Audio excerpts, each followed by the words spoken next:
कर्म का फल। एक गांव में एक किसान उनके परिवार के साथ रहता था। किसान और उनका परिवार एक संत महात्मा की सेवा किया करता था और संत महात्मा के उपदेश पर उनका परिवार जरूरतमंद लोगों की सेवा भी किया करता था। उनके परिवार में सभी लोग प्रेम भाव से रहते थे, लेकिन उनका एक बेटा था जो कि दोनों पैरों से अपाहिज था। सेवा करते करते वर्षों बीत गए। उसका परिवार कभी कभी यह भी सोचता था कि हम सब इतने प्रेम भाव से संत महात्मा और जरूरतमंद लोगों की सेवा करते हैं, फिर भी हमारे परिवार में इस बच्चे के साथ ऐसा क्यों हुआ? इसका क्या दोष था जो वह अपाहिज है?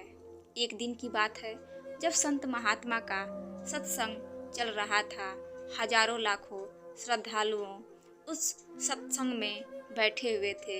संत महात्मा ने अपने प्रवचन पूरा करने के बाद कहा कि इस पूरे प्रवचन के विषय में अभी भी किसी के मन में कोई शंका हो तो वे बताएं। हजारों लाखों श्रद्धालुओं के बीच उस अपाहिज पुत्र के पिता ने संत महात्मा से एक सवाल किया कि हे महात्मा, हम सब निस्वार्थ भाव से जरूरतमंद लोगों की सेवा करते हैं और हमारा पूरा परिवार अहिंसा के मार्ग पर चलता है। कभी भी किसी के बारे में बुरा नहीं सोचते हैं, ना ही किसी का बुरा करते हैं। फिर भी ऐसा क्या गुनाह हुआ जो हमारा बच्चा अपाहिज पैदा हुआ? फिर गुरु ने जवाब दिया, वैसे तो मैं यह बात नहीं बता सकता, फिर भी आपके मन में दुविधा है तो सुनो। यह जो बच्चा है जो दोनों टांगों से बेकार है, पिछले जन्म में एक किसान का बेटा था। रोज खेत में अपने पिता को दोपहर में भोजन का टिफिन खेत में देने जाया करता था।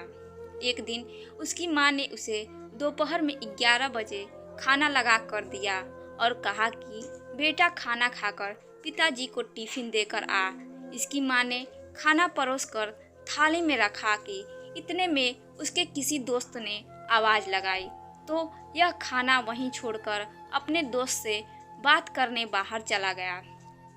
इतने में ही एक कुत्ता घर में घुस आया और उसने थाली में मुंह डाला और रोटी खाने लगा। लड़का जैसे ही घर में वापस आया और कुत्ते को थाली में मुंह डालता हुआ देखकर पास ही में एक लोहे का बड़ा सा डंडा पड़ा हुआ था। उसने यह भी नहीं सोचा कि खाना तो जूठा हो चुका है। बिना सोचे समझे उस कुत्ते की दोनों टांगों पर इतनी जोर से लोहे का डंडा मारा कि वह कुत्ता अपनी जिंदगी में जब तक जिंदा रहा दोनों पैरों से बेकार होकर घसीटते घसीटते जिंदगी जिया और तड़प तड़प कर मर गया। यह उसी कुत्ते की बद्दुआ का फल है जो इस जन्म में यह दोनों टांगों से अपाहिज पैदा हुआ है। संत महात्मा ने कहा, पुत्र, इस संसार में इंसान को अपने अपने कर्मों का फल भुगतना ही पड़ता है। इस जन्म में अगर किसी की टांग तोड़ी है तो स्वाभाविक है कि अगले जन्म में आपकी टांग टूटनी ही है।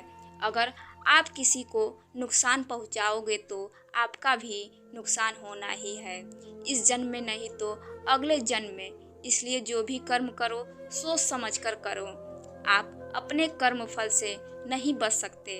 आप जहाँ भी जाते हैं, जो कुछ भी करते हैं, आपके कर्म ही आपको शांतिपूर्वक देख रहे होते हैं। किसी भी दिन आपको आपके कर्म का फल पृथ्वी पर वहन करना ही होता है।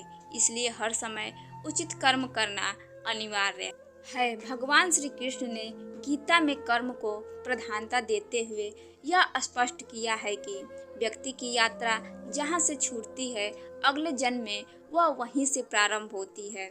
जो प्रकृति के नियमों का पालन करता है वह परमात्मा के करीब है। लेकिन ध्यान रहे, यदि परमात्मा भी मनुष्य के रूप में अवतरित होता है तो वह उन सारे नियमों का पालन करता है जो सामान्य मनुष्यों के लिए है। इस जन्म या अगले जन्म में हर बुरे भले कर्म का प्रतिफल निश्चित रूप से भोगना पड़ता है। धन्यवाद।